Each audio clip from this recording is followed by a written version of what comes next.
মানুষ বলে থাকেন যে জীবনে সময়ের পূর্বে এবং ভাগ্যের থেকে বেশি কিছুই পাওয়া যায় না। এটা যার যার নিজের বক্তব্য। আমি বলবো এই সময় আসলে কি? এই সময় হলো যাতে যুগ যুগান্তর নিহিত আছে, যার মধ্যে দিন আছে, মাস আছে, বছর আছে, ঠিক কিনা? বাস্তবে আপনার কাছে সময় কতটা আছে যা আপনি সদ্ব্যবহার করতে পারেন? তখন থেকে আছে যখন থেকে আপনি নিজেকে বুঝতে শুরু করেন। ততক্ষণ আছে যতক্ষণ না আপনি এই সংসার ছেড়ে চলে যাচ্ছেন। শুধু এইটুকু সময় আছে আপনার কাছে। আর যদি ভাগ্যের কথা বলা হয়, তাহলে ভাগ্য হলো সেই পরিস্থিতি যখন মানুষ নিজেকে সময়ের হাতে সমর্পণ করে দেন, তাকে ভাগ্য বলে।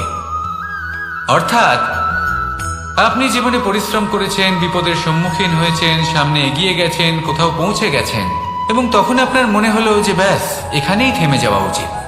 তাহলে সেটাই হবে আপনার ভাগ্য। যদি ভাগ্যের কথা বলা হয়, তাহলে বলবো সত্যবানের ভাগ্যে মৃত্যু লেখা ছিল, কিন্তু সাবিত্রীর কর্ম তাকে পুনর্জীবিত করে তুলেছিল। অর্থাৎ এই ভাগ্য বদল করা সম্ভব কর্ম এবং পরিশ্রমের দ্বারা। ভেবে দেখুন, রাবণ মাতা সীতাকে হরণ করেছিল। যদি শ্রীরাম সেটাকে ভাগ্য বলে মেনে নিতেন, তাহলে কখনো ভাগ্য বিধাতা হয়ে উঠতে পারতেন না। ভাগ্য হলো একটা বাঁধন যেটাকে ভেঙে ফেলা খুব প্রয়োজনীয়। নিজের লক্ষ্যের কাছে পৌঁছতে হবে। হতেই পারে এই লক্ষ্য হলো পরমাত্মার কাছে পৌঁছে যাওয়া। আপনি যদি পরমাত্মার কাছে পৌঁছতে নাও পারেন, তাও সেই পথে কিছুটা অগ্রসর হতে পারছেন, তাই না?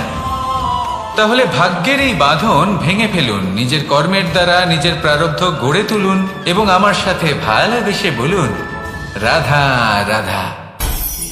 মানুষের একটি সমস্যা আছে যে মানুষ সাফল্যকে মাপতে থাকেন, লক্ষ্যপ্রাপ্তিকে মাপতে থাকেন এবং তার তুলনা করতে থাকেন যে ও এত কিছু পেল আর আমি পেলাম না। ওর কাছে এত কিছু আছে কিন্তু আমার কাছে নেই। এই তুলনা করার জন্য ওনারা দুঃখী হয়ে পড়েন, নিরাশ হয়ে পড়েন। তাই আমি একটা প্রশ্ন করছি যে এটা কি উচিত? এই সংসারে আপনি কি নিয়ে তুলনা করবেন, যেখানে সূর্যদেব চন্দ্রমা দুজনেই আছেন, দুজনেই হলেন বিশেষ, দুজনেই নিজ নিজ সময়ে উদিত হন।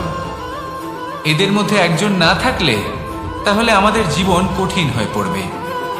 ঠিক সেইভাবেই আপনি যদি একটা বড় রেখা অঙ্কন করেন, তাহলে অন্য রেখাটি ছোট হয়ে পড়ে না, সে তেমনই থাকে যেমনটা সে ছিল।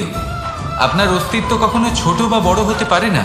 শুধু তুলনা করার জন্য আপনার এটা মনে হতে পারে।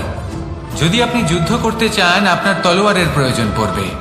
যদি বস্ত্র তৈরি করতে চান, এত বড় তলোয়ার দিয়ে কিছুই হবে না, তখন প্রয়োজন পড়বে একটা ছোট্ট সূচের। তাই তুলনা করবেন না, না নিজেকে ছোট মনে করবেন, না অন্য কাউকে। সবার সাথে সহযোগিতা করুন, আর যদি তুলনা করতেই হয় নিজের সাথে করুন, যে কাল আমি কেমন ব্যক্তি ছিলাম, আজ কি তার থেকে শ্রেষ্ঠ হয়ে উঠতে পেরেছি? ভেবে দেখুন ভবিষ্যতে গিয়ে আপনি কতটা শ্রেষ্ঠ ব্যক্তি হতে পারেন। আসুন আমার সাথে ভালোবেসে বলুন, রাধা রাধা। বস্ত্র আমাদের সকলের প্রিয়, এটা আমাদের জীবনযাপনের জন্য প্রয়োজনীয়। আমরা সবসময় চেষ্টা করি সেই বস্ত্র পরতে যা পরলে আমাদের দেখতে ভালো লাগে। কিন্তু কখনো এই কথা ভেবে দেখেছেন যে কিছু বস্ত্র যদি স্বচ্ছ হয়, তাহলে তা পুরনো হলেও দেখতে ভালো লাগে? ঠিক তেমনই, যেমন কোনো খাবার যদি মশলাদার না হয়, অত্যন্ত সুস্বাদু নাও হয়, কিন্তু যদি তা গরম হয়, টাটকা হয়, তাহলে খেতে ভালোই লাগে। ঠিক সেইভাবেই যদি কোনো ব্যক্তি সুন্দর নাও হয়, কিন্তু তার কথা খুবই মধুর হয়, তাহলে সেই ব্যক্তি সকলের প্রিয় হয়। কোনো ব্যক্তি যদি ধনবান নাও হন, কিন্তু তিনি যদি গুণী হন, তাহলে এই সংসারে সম্মান লাভ করেন। সেই জন্য কখনো এই বিষয়ে দুঃখ পাবেন না যে আপনার কাছে ভৌতিক স্বাচ্ছন্দ্য নেই। আপনার কাছে সব থেকে বড় বস্তু, সব থেকে মূল্যবান বস্তু যেটা আছে, সেটা হলো আপনার আত্মা, আপনার মন, আপনার বিচারধারা, আপনার গুণ, আপনার কথা। এগুলো সবসময় শুভ রাখুন এবং সবসময় নিজের সাথে রাখুন। এই জীবন সফল হবে এবং প্রেমময় হয়ে বলে উঠবে, রাধা রাধা। নন্দ বাবাও খেলার ছলে খুব বড় বড় শিক্ষা দিতেন। অনেকদিন আগেকার কথা, বাবা আমার জন্য একটা মানচিত্র নিয়ে এলেন। এটা ছিল জম্বুদ্বীপের মানচিত্র, ঠিক যেন একটা ধাঁধা, যা টুকরো টুকরো করে বিভিন্ন দিকে ছড়ানো, যেগুলোকে আমায় জুড়তে হতো। ব্যাস শুধু এটুকুই ছিল আমার কাজ। আমি বারবার প্রচেষ্টা করলাম, কিন্তু বারবার অসফলই রয়ে গেলাম। বাবা এটা দেখলেন এবং হাসলেন। বাবা বললেন, একটা কাজ করো, এই প্রত্যেকটি অংশকে উল্টে রাখো। আমিও উল্টে রাখলাম। তারপরে দেখলাম প্রত্যেক অংশে মানুষের শরীরের কোনো না কোনো অংশ চিহ্নিত। কোথাও হাত আছে, পা আছে, কোথাও মুখ আছে। বাবা বললেন যে এবার এটা জুড়তে চেষ্টা করো। আমিও জুড়ে দিলাম। মানুষের মানচিত্র পূর্ণ হলো। এবার বাবা বললেন, এটা উল্টে রাখো। মানচিত্র পূর্ণ আকার ধারণ করেছে। আমি বললাম, ঠিক আছে। আমি উল্টে রাখলাম। দেখলাম জম্বুদ্বীপের মানচিত্র পূর্ণ হয়েছে। বাবা বললেন, যদি দেশকে সফল করে তুলতে চাও, শক্তিশালী করতে চাও, স্থির বানাতে চাও, তাহলে সবার আগে দেশবাসীকে একত্রিত করতে শেখো। সকল সৈন্যগণ যখন একজোট হয়ে দাঁড়াবে, তখন দেশের শক্তি আরো বেড়ে যাবে। শুধু তাই নয়, বাবা বললেন, যদি ভালোবাসার সাথে জড়িয়ে পড়ো, তাহলে পরমাত্মাও তোমার সামনে এসে দেখা দেবেন। তাহলে এটাই করুন, আর আমার সাথে ভালোবেসে বলুন, রাধা রাধা। ছোটবেলা থেকেই আমি গরু চড়িয়ে অভ্যস্ত, সেই জন্য সকলে আমাকে গোপাল নামে ডাকত। কিন্তু গোপাল হয়ে আমি একটা অমূল্য শিক্ষা লাভ করেছি। আমি দেখেছি যে গৌশালাতে অনেক বাছুরের মধ্যে একটি গাই তার নিজের বাছুরকে অবশ্যই চিনে ফেলে। যেখানে সমস্ত বাছুর একই রকম দেখতে এবং প্রত্যেকের স্বরও সমান, তারপরেও সকল বাছুরের মধ্যে নিজের বাছুরকে ঠিক চিনতে পেরে যায় এবং তার সাথেই থাকে। ঠিক এইরকমই কিছুটা হয় আমাদের কর্ম এবং তার কর্মফল। আপনি সবার মাঝে থেকেও কোনো কর্ম যদি করেন, সেই কর্মফল সবার মধ্যে আপনাকে চিনে ফেলবে এবং আপনার সাথেই থাকবে। তাই যখনই কর্ম করবেন, ভেবে চিন্তে করবেন। কোনো কর্ম করার আগে একবার ভেবে দেখুন, তাহলে জীবনে বারংবার অনুতপ্ত হতে হবে না। কারণ বিষয়টা কিছুটা এরকম যে এই সংসারে আপনি কাল, কর্মফল এবং সময়, এই তিনের হাত থেকে কখনো লুকোতে পারবেন না, কখনো পালাতেও পারবেন না। আসুন আমার সাথে ভালোবেসে বলুন, রাধা রাধা। জন্ম এবং মৃত্যু, একটি হলো জীবনের সূত্রপাত, আরেকটি জীবনের সমাপ্তি। এটা হলো একটি চক্র, এবং প্রত্যেক চক্রের মতোই এটাও যেখান থেকে শুরু হয় সেখানে এসেই সমাপ্ত হয়। অর্থাৎ প্রত্যেক ব্যক্তি যারা জন্ম নিয়েছেন, তার জন্মের সাথে এটা সুনিশ্চিত হয়ে যায় যে তার মৃত্যু হলো অবশ্যম্ভাবী। এই সংসারে এমন কিছুই নেই যা চিরকালের মতো থেকে যায়। এবার এটা আমরা সবাই জানি। আমাদের কাছে যে জীবনটা আছে, যেটা আমরা যাপন করতে পারি, সেই সময়কালে আমরা কি করতে পারি সেটা গুরুত্বপূর্ণ। এমন কিছু করুন যার ফলে মৃত্যুর পরেও আপনি অমর হয়ে থাকবেন। আমাদের কথা, আমাদের কর্ম এই সংসারে প্রেরণা প্রদান করতে পারে। আর যদি আমরা প্রেরণা নাও জোগাতে পারি, তাও এই সন্তোষ বোধ যেন থাকে যে আমরা আমাদের জীবন ব্যর্থ হতে দিইনি। এই জীবন যাপন করার ইচ্ছেতেই আমরা সময় ব্যর্থ করে দিই। আর এই জীবনকে যাপন করার সর্বশ্রেষ্ঠ উপায় হলো এটাই যে কখন আমাদের মৃত্যু হবে, কিভাবে আমাদের মৃত্যু হবে, এই চিন্তা ত্যাগ করে যেন আমরা বর্তমানে বেঁচে থাকি। আজকে বেঁচে থাকি, আজকে দাঁড়িয়ে কর্ম করি এবং আজ যে সংকট সামনে তার সম্মুখীন হই। ভবিষ্যতের পথ নিজে থেকেই উন্মুক্ত হবে। আপনার জীবনে অনেক বড় বড় বিপদরূপী পাথর আসবে। সেই পাথরগুলিকে এতটাই দুর্বল করে দিন যাতে সেই পথ আপনি অগ্রসর হওয়ার পরে আপনার পেছন পেছন যে সেই পথ দিয়ে আসবেন, তিনিও যেন সহজেই পাথর চূর্ণ করে সামনে অগ্রসর হতে পারেন। মনে রাখবেন, আপনার প্রচেষ্টারও একটা মাহাত্ম্য আছে। যদি আপনি কোনো কেল্লার শিখরে পতাকা উত্তোলন নাও করতে পারেন, তাহলেও আপনার প্রচেষ্টার যে মাহাত্ম্য তা কখনো কমে যাবে না। সেই জন্য প্রচেষ্টা করতে থাকুন আর আমার সাথে ভালোবেসে বলুন, রাধা রাধা। মানুষ সবসময় চায় যে তার জীবনে যেন কখনো কোনো সমস্যাই না আসে। সে চায় তার জীবন যেন শুধুমাত্র শান্তি এবং সুখের দ্বারা পূর্ণ থাকে। কিন্তু এই চাহিদা অনুচিত কিছু নয়। আমরা সবাই এটাই চাই যে জীবনে সুখ থাক, শান্তি থাক। কিন্তু এই কথা সবসময় মনে রাখবেন, যে সূর্য উদিত হন সংসারকে প্রকাশমান করেন, দুপুরবেলায় সংসারকে রৌদ্র প্রদান করেন, সন্ধেবেলায় তাকেও অস্ত যেতে হয়। এবার আমাদের জীবন চক্র কিছুটা এরকমই। কোনো কিছুই চিরকাল একরকম থাকে না। কখনো এই নদীকে দেখুন, যা বয়ে চলেছে। এই নদী যা বয়ে চলেছে তার পথেও অনেক বিপদ আসে।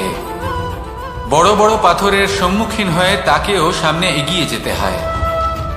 একটি পুকুর যা চারদিক থেকে ঘেরা, তার জীবনে কিন্তু কোনো সমস্যা নেই। কিন্তু এই সংসারে পুকুরের পুজো করা হয় না, পুজো করা হয় নদীকে। মনে রাখবেন, সমস্যার ঊর্ধ্বে তিনি উঠতে পারেন যিনি সমাধি লাভ করেছেন, যিনি এই সংসারেই নেই। যিনি এই সংসারে আছেন এবং জীবিত আছেন, তার জীবনের সমস্যা হলো শ্বাসবায়ুর মতোই গুরুত্বপূর্ণ। আসুন আমার সাথে ভালোবেসে বলুন, রাধা রাধা। বন হলো আমাদের সবারই প্রিয়।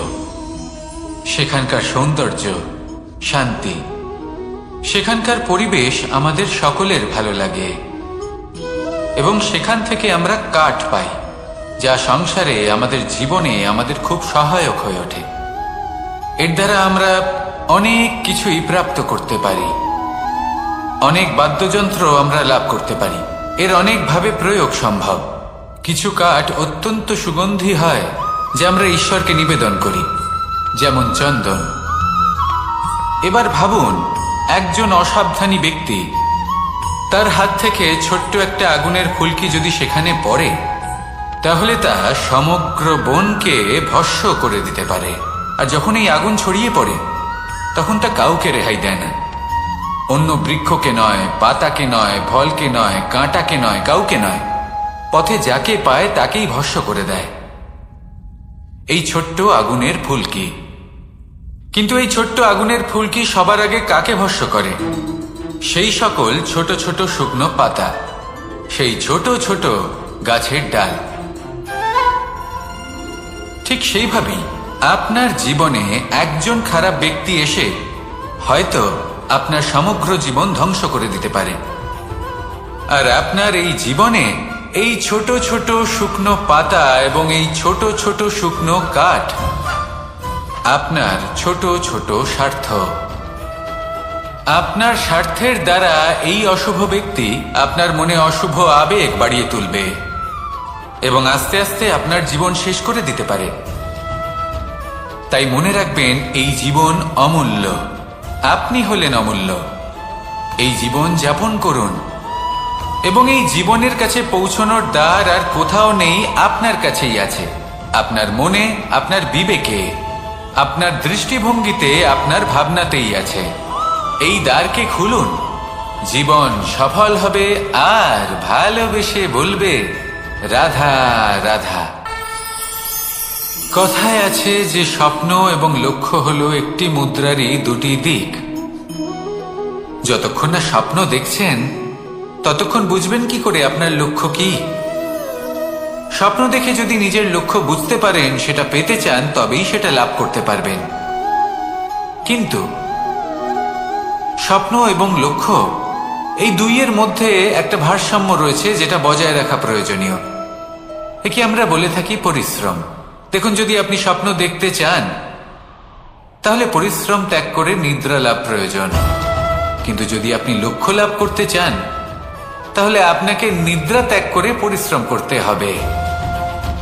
তাই আলস্য ত্যাগ করুন এবং সিদ্ধান্ত নিন যে আপনি কি চান।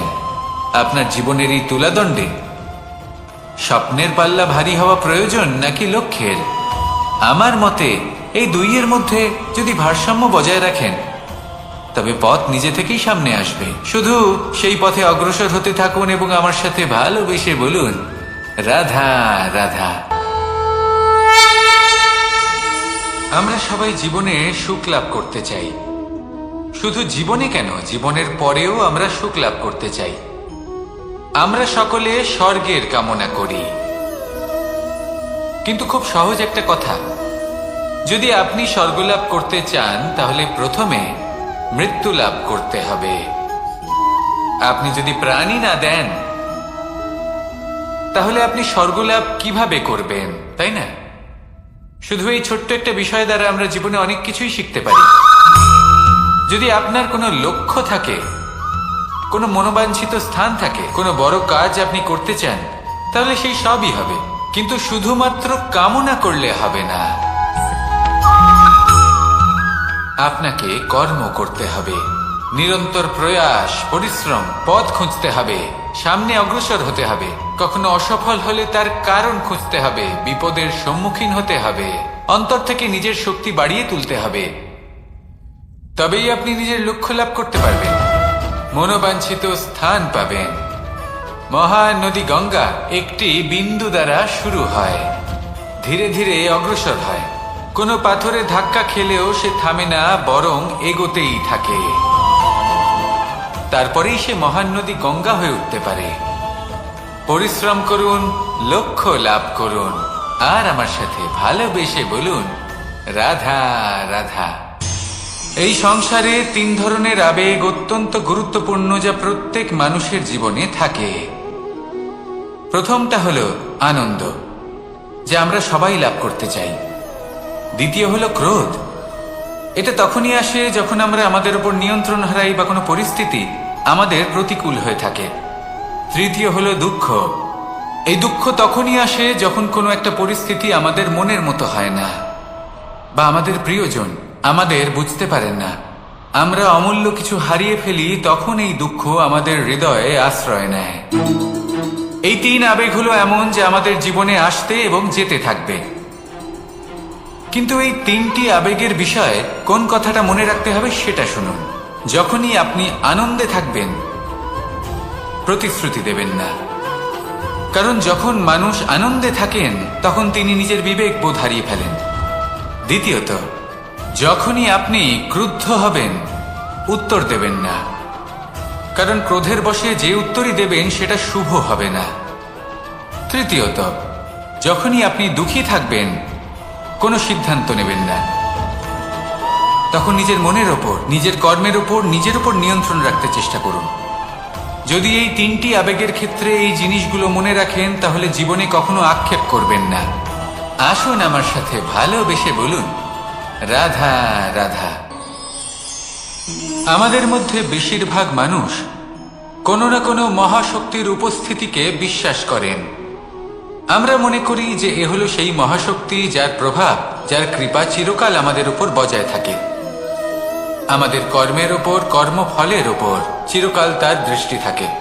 আমাদের মধ্যে কেউ একে ঈশ্বর মনে করেন, কেউ বা প্রকৃতি মনে করেন, বা কেউ কোনো গৃহপালিত পশুর মধ্যে মহাশক্তির দর্শন লাভ করেন, বা কেউ কোনো বস্তুর মধ্যে।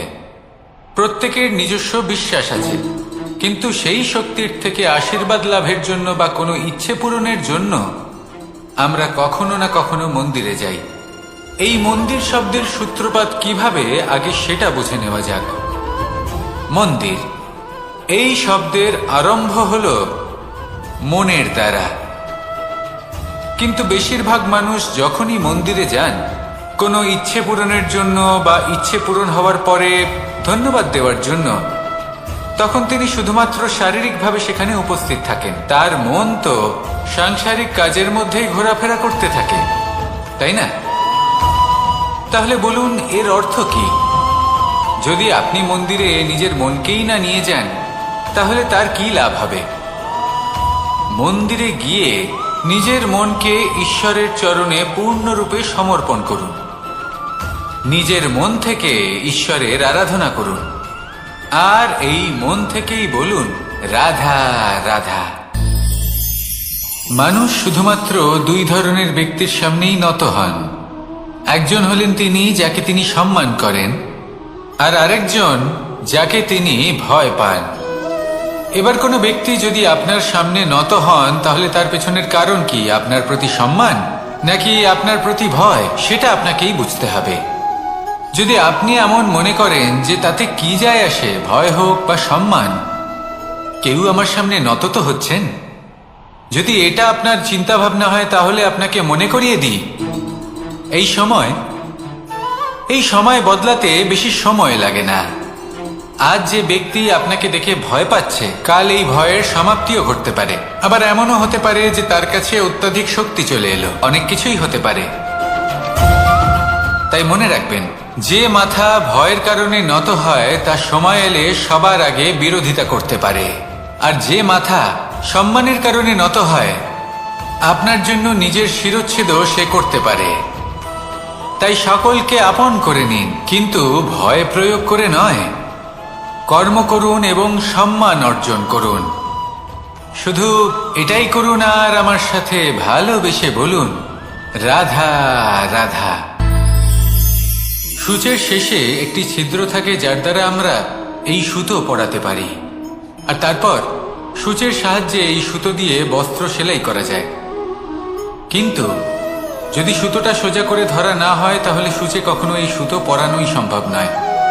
যদি এতে কোনো গিঁট পড়ে তখন তা কখনোই এই ছিদ্র দ্বারা প্রবেশ করা সম্ভব নয়। ঠিক এইভাবেই যদি আপনি কারোর জীবনে প্রবেশ করতে চান, কারোর অন্তরে প্রবেশ করতে চান, তাহলে আপনাকেও সহজ থাকতে হবে। এতে কোনো গিঁট থাকলে চলবে না, অর্থাৎ মনে যাতে কোনো মালিন্য না থাকে, যেন কোনো কুচিন্তা না থাকে। যদি এসব থাকে তাহলে আপনি কখনো কারোর জীবনে প্রবেশ করতে পারবেন না। আর যদি কোনোভাবে আপনি প্রবেশ করেও যান তাহলে তার মনে ঘর করতে পারবেন না। নিজেকে এই সুতোর মতন করে তুলুন, সহজ। মনে যেন কোনো কুচিন্তা না থাকে, সবার প্রতি যেন সদ্ভাবনা থাকে, শুভ চিন্তা থাকে। এমনটা করতে থাকুন। এমন একটা দিন আসবে যেদিন এই সমস্ত সংসারের ব্যক্তির মনে আপনি বাস করবেন, আর তখন এই মন প্রসন্ন হয়ে বলবে, রাধা রাধা। সূর্য হলেন আমার অত্যন্ত প্রিয়। প্রতিদিন আমাকে নতুন শিক্ষা দিতে থাকেন। একবার সূর্যকে দেখুন।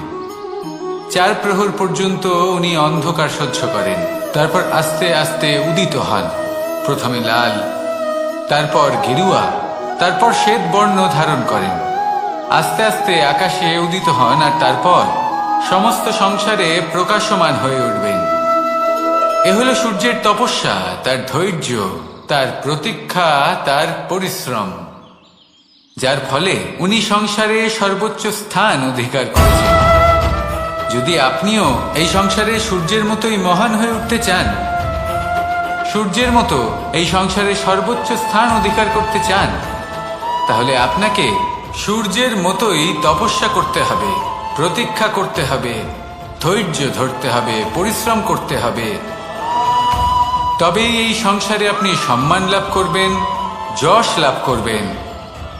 আসুন আমার সাথে ভালোবেসে বলুন, রাধা রাধা। স্বপ্ন, আমরা জীবনে স্বপ্ন দেখতে থাকি, সেটা পূরণ করার পূর্ণ প্রয়াস করে থাকি। কিন্তু এই স্বপ্ন পূরণ না হওয়ার পরিস্থিতিতে আমরা ভেঙে পড়ি, ছিন্ন বিচ্ছিন্ন হই। আর তারপর এই বোঝা আমরা আগামী প্রজন্মের ওপর রীতিমতো ঝাঁপিয়ে দিই।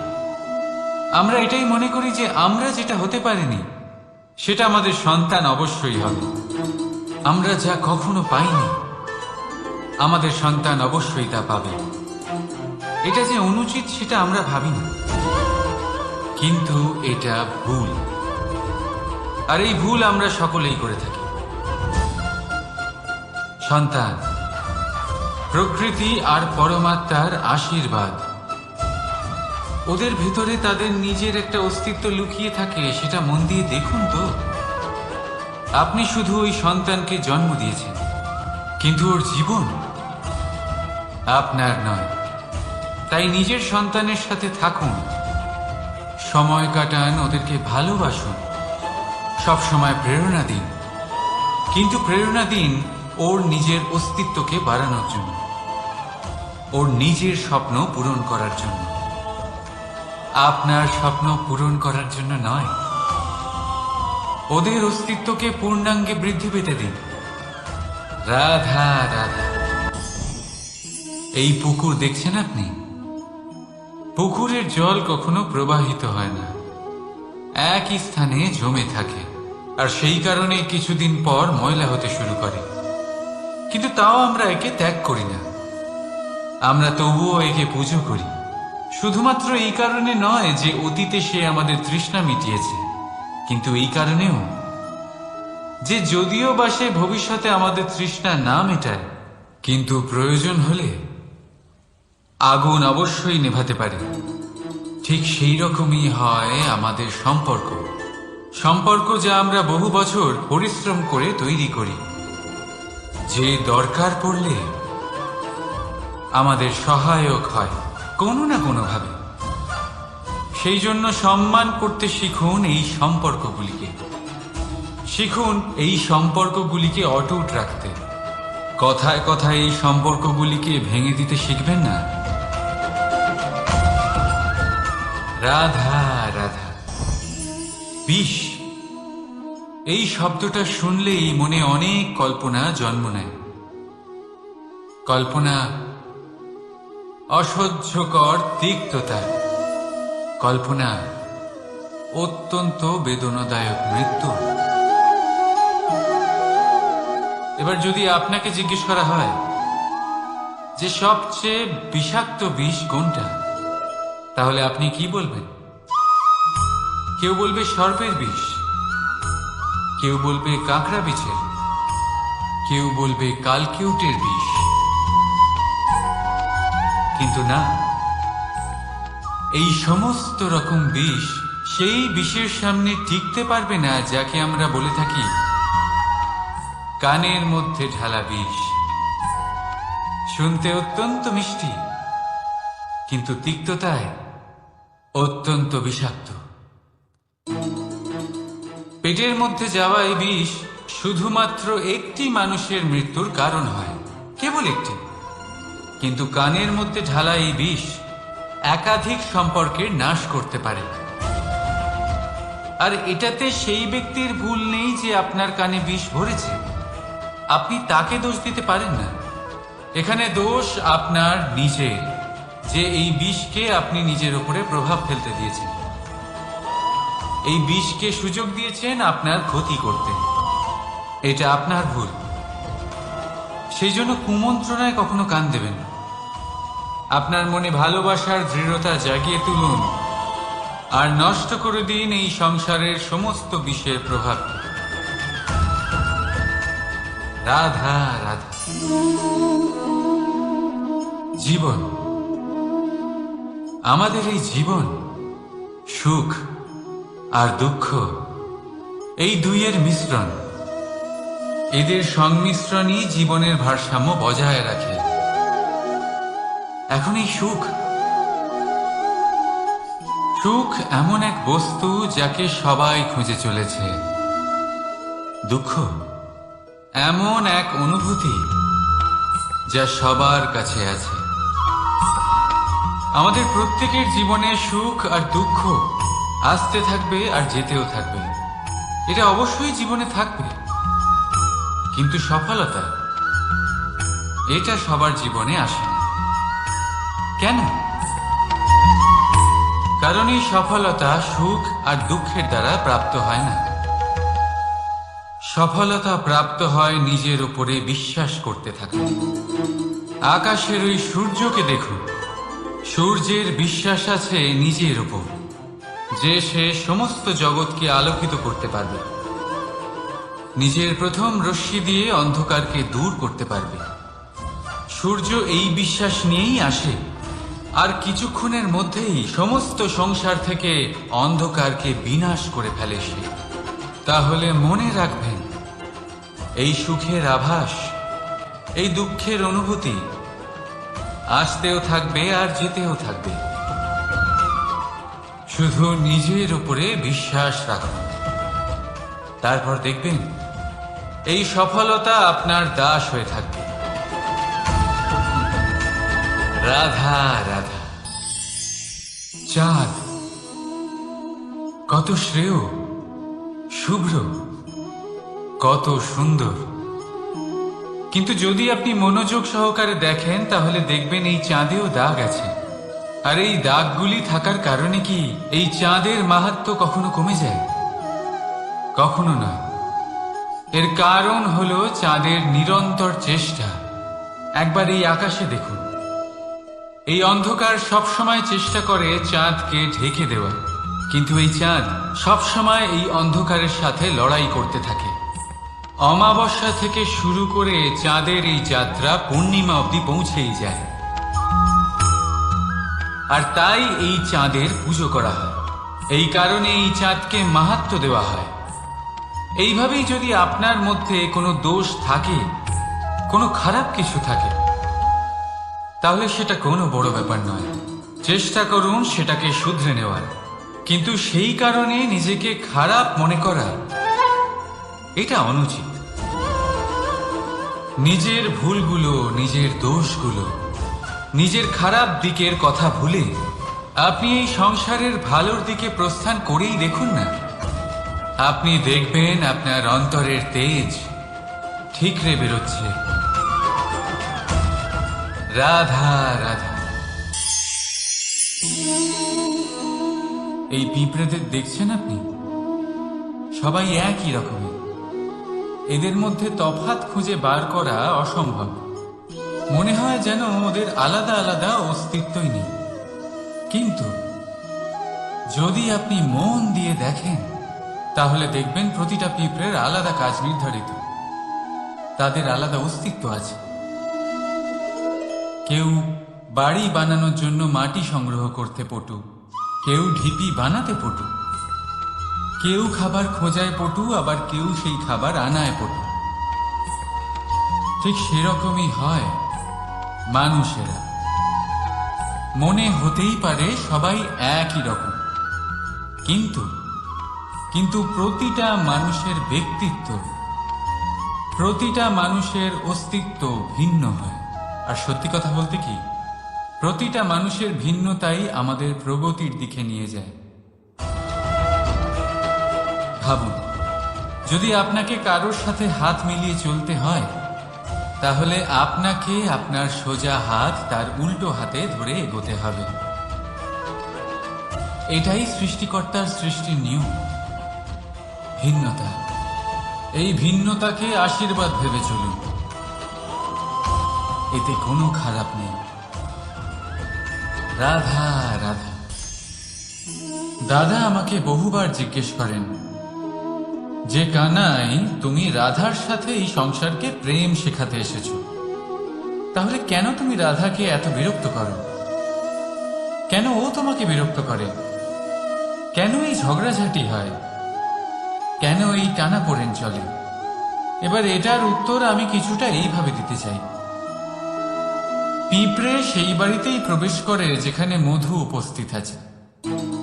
যদি আপনার বাড়িতে মধু থাকে, কোনো মিষ্টি জিনিস থাকে, মিষ্টত্ব থাকে, তাহলে পিঁপড়ে সেখানে অবশ্যই প্রবেশ করবে।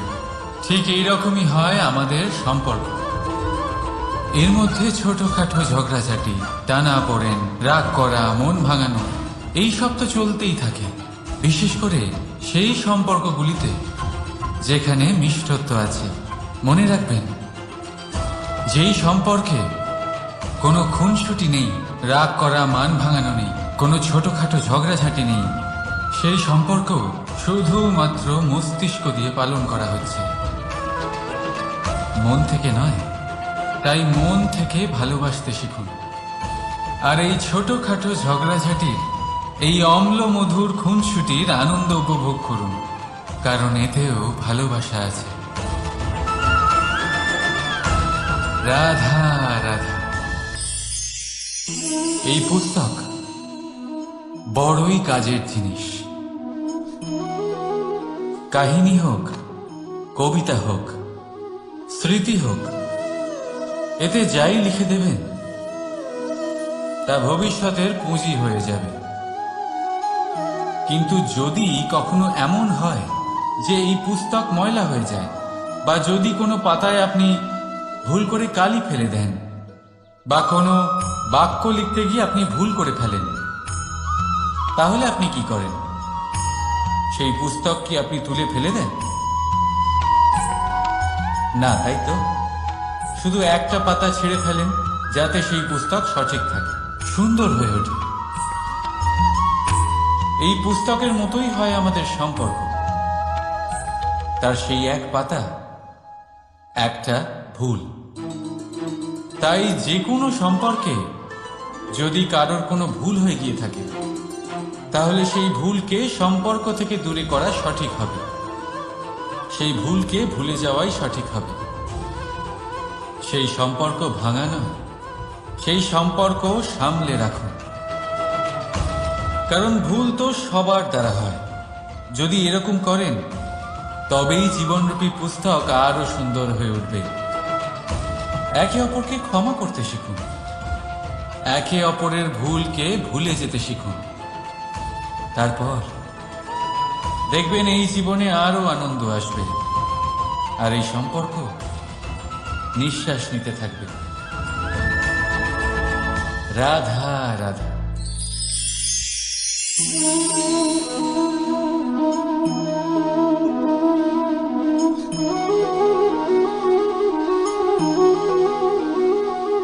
আমার এই ছায়া দেখতে পাচ্ছেন আপনি? প্রকাশের স্রোত যখন মধুর আর দূরে থাকে, তখন এই ছায়া লম্বা হয়ে যায়। কিন্তু যেই প্রকাশের স্রোত মাথার ওপরে চলে আসে, এই ছায়ার আকার ক্রমশ ছোট হতে থাকে। আর অন্ধকারে তো এই ছায়া বিলুপ্ত হয়ে যায়। কিছুটা এরকমই হয় আমাদের অহংকার।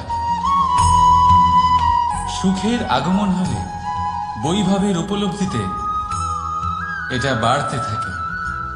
কিন্তু যেই সংকটের তাপ বেড়ে ওঠে, অহংকার ছোট হতে থাকে। আর যখন সংকটের এই অন্ধকার আমাদের চারিদিক থেকে ঘিরে ধরে, তখন এই অহংকার আমাদের ছায়ার মতোই বিলুপ্ত হয়ে যায়। তাই সেই কারণে আপনার জীবনে সংকটের আগমন আপনার অহংকার নষ্ট করেই দেবে। কিন্তু তার জন্য সংকটের অপেক্ষা কেন করবেন? এই অহংকারকে বাড়তেই দেবেন না, উৎপন্ন হতেই দেবেন না। বিবেকের সুতো দিয়ে বেঁধে রাখবেন একে।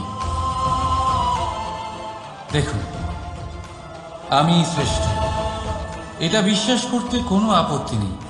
কিন্তু শুধুমাত্র আমি শ্রেষ্ঠ, আর কেউ নয়, এ আত্মসম্মান নয়, এ হলো অহংকার। আর অহংকার আর কিছুই নয়, শুধু পতনের দিকে প্রথম পদক্ষেপ। আর এই জীবনে পতনের দিকে নয়, প্রেমের দিকে এগিয়ে যান। আর আমার সাথে ভালোবেসে বলুন, রাধা রাধা। আপনি কি কখনো ফলে ফুলে পরিপূর্ণ বৃক্ষ দেখেছেন? তার ডালগুলো কিরকম স্বাধীনভাবে বেড়ে ওঠে। কিন্তু যদি এই ডালগুলো মূলের সাথে ঠিকভাবে যুক্ত না থাকে, সেই বৃক্ষের মূলগুলি গভীর না হয়, তাহলে কি হবে? তাহলে কি সে সেই সব সুবিধা পাবে? কখনোই নয়। সেই বৃক্ষের ডাল পড়ে যাবে, সেই বৃক্ষ ভূমিষ্ঠ হয়ে যাবে। ঠিক সেইভাবেই চিন্তা ভাবনার স্বাধীনতার আনন্দ আপনি তখনই আস্বাদন করবেন, যখন আপনার শিক্ষা গভীর হবে। তাই স্বাধীন থাকুন দৃষ্টিভঙ্গিতে, কিন্তু যুক্ত থাকুন শিক্ষার সাথে। রাধা রাধা। সমাজ, আমরা এই সমাজে বাস করি, আর বহুবার একটা গুরুত্বপূর্ণ কথা ভুলে যাই। এই সমাজ আমরা সকলে মিলে তৈরি করি। সমস্ত সময় কাটিয়ে দিই এইটা ভাবতে ভাবতে যে এই সমাজ কি ভাববে, আমার কি করা উচিত, আমার কি ভাবা উচিত, কি পড়া উচিত, কোনটা সঠিক কোনটা ভুল। যদি আমি এটা করি, তাহলে কয়েকজনের এটা মনে হবে না তো যে আমি খারাপ, যখন আমি তা নই। মনে ভয় উৎপন্ন হয় সেই কয়েকজন মানুষের জন্য। তার কারণ হলো আমরা আমাদের মনের কথা শুনতে পাই না, না শুনতে পাই, না বলতে পারি, আর না করতে পারি। সেই কয়েকজন মানুষের ভয় আমরা খারাপের বিরোধিতা করা ছেড়ে দিই। কিন্তু কখনো নিজেকে জিজ্ঞেস করুন, শেষ পর্যন্ত কারা এই কয়েকজন মানুষ? এই সংসারে প্রতিটি মানুষেরই নিজের আলাদা আলাদা ব্যক্তিত্ব আছে, আলাদা দৃষ্টিভঙ্গি আছে। তাই যদি আপনি এটা ভাবেন যে আপনি সবাইকে খুশি করতে পারবেন, তাহলে আপনি ভীষণ বড় ভুল করছেন। জীবনে কর্ম তাই করুন যাতে আপনার